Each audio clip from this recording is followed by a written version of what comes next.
Hello everyone. Just अभी CA inter financial management सितंबर 25 का exam हुआ खत्म।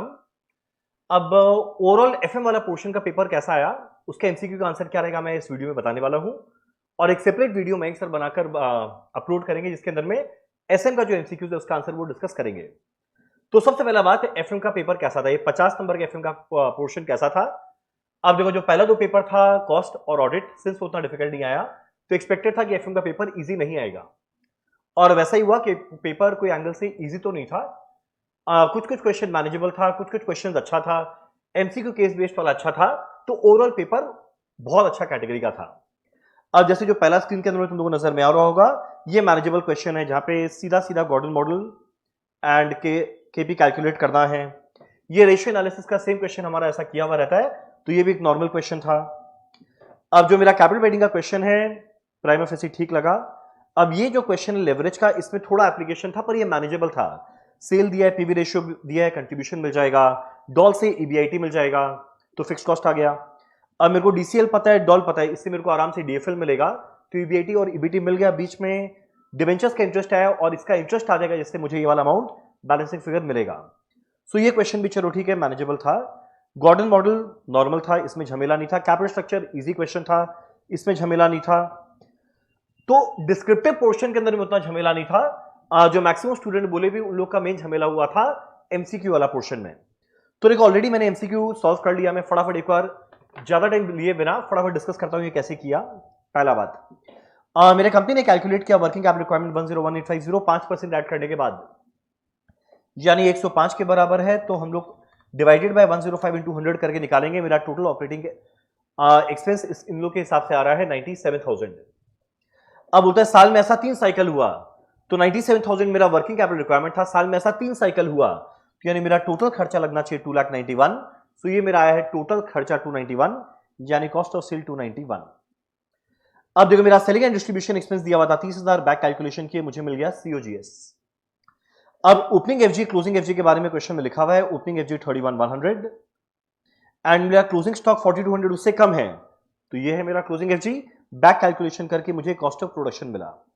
सेम मेरा ओपनिंग डब्ल्यूआईपी दिया हुआ है 20,500, क्लोजिंग डब्ल्यूआईपी से 1800 ज्यादा है। बैक कैलकुलेशन करके नेट फैक्ट्री वर्क्स कॉस्ट मिला।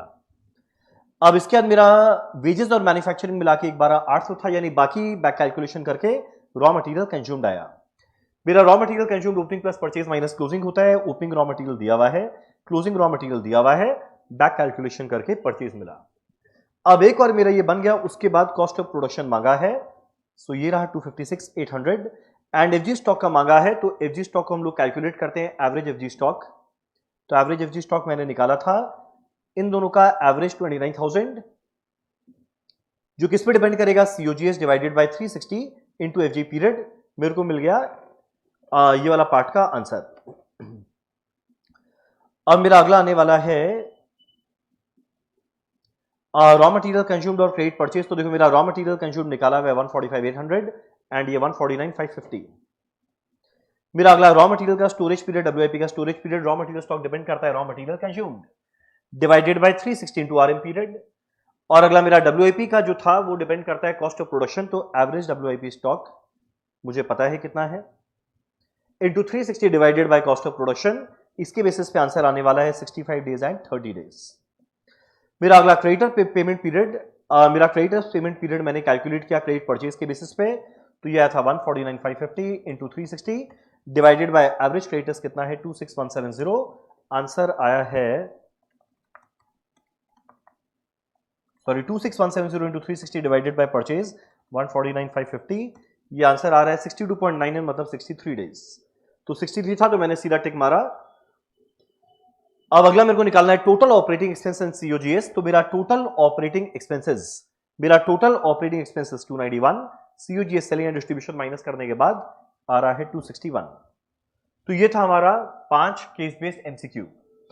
अब मेरा अगला कैपिटल वेटिंग का क्वेश्चन था, केएल लिमिटेड रिप्लेस करना है एग्जिस्टिंग मशीन को। रिप्लेसमेंट कॉस्ट है आज के दिन 1 लाख का खर्चा। मेंटेनेंस कॉस्ट लगेगा 20,000 at the end of every year, तो 20,000 हर साल का खर्चा एवरी ईयर। तो पीवीआईएफए से मैं मल्टीप्लाई किया, पर 5 साल बाद सैल्वेज वैल्यू आने वाला है 10,000, तो माइनस कर दिया salvage value 10,000 into P factor के साथ।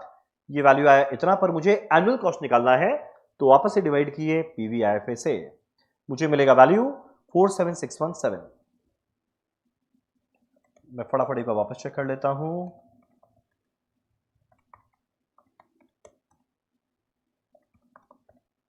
47617 करेक्ट।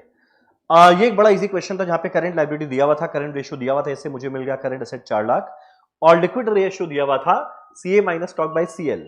तो सीए पता है 4 लाख माइनस स्टॉक मुझे निकालना है। करंट लायबिलिटी दिया हुआ था 1,60,000 इंटू 320, सॉल्व करना मुझे मिलेगा स्टॉक का वैल्यू 80,000। अब मेरा ये वाला क्वेश्चन था जहां पे मुझे वैल्यू ऑफ इक्विटी निकालना है एज पर MM2।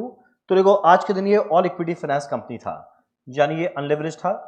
तो मेरा वैल्यू ऑफ अनलेवरेज फर्म पता है, मुझे वैल्यू ऑफ लेवरेज फर्म कैसे मिलेगा, वैल्यू ऑफ अनलेवरेज जो ऑलरेडी पता है, प्लस जितना डिवेंचर इनटू टैक्स रेट। अब ये क्या कर रहा है, रीपर्चेज कर रहा है 325 लाख और उतने रुपए का ये रिप्लेस करने वाला है डिवेंचर से। तो डिवेंचर का वैल्यू 325 इंटू टैक्स रेट, ये मुझे मिलने वाला है वैल्यू ऑफ फर्म। अब इसके अंदर में वैल्यू ऑफ डिवेंचर जो है 325 उसको माइनस कर दो, बाकी मिलेगा वैल्यू ऑफ इक्विटी जो आएगा 1,888.75 लाख। सो सही बताए तो ओवरऑल जो एमसीक्यू वाला पोर्शन था 15 मार्क, इसके अंदर में इजी नहीं था। एमसीक्यू 15 मार्क वाला पोर्शन इजी नहीं था, पर जो डिस्क्रिप्टिव 35 मार्क्स था वो मैनेजेबल था। सो आई थिंक ये पेपर मॉडरेट था, मैं ये नहीं बोलूंगा डिफिकल्ट पेपर था, और ये तो इजी का सवाल ही नहीं उठता, तो ये मैनेजेबल पेपर था। मेन ऑब्जेक्टिव था एमसीक्यू का आंसर डिस्कस करना, जो मैंने कर दिया। सो मैं उम्मीद करता हूं तुम लोग का कॉस्ट अच्छा गया होगा, ऑडिट अच्छा गया होगा, और एफएमएसएम क्लियर करने लायक तो अच्छा चला ही गया होगा। चलो बस डन। अब बाकी जो इसका डिटेल्ड एनालिसिस है, हर एक का सोल्यूशन क्या रहेगा, वो लोग बाद में वीडियो कोर्स में डिस्कस करते रहेंगे। फाइनली हमारा एग्जाम सी इंटर का होता है खत्म। घर जाओ, घर तो लोग जा ही रहे, लाइफ एंजॉय करो।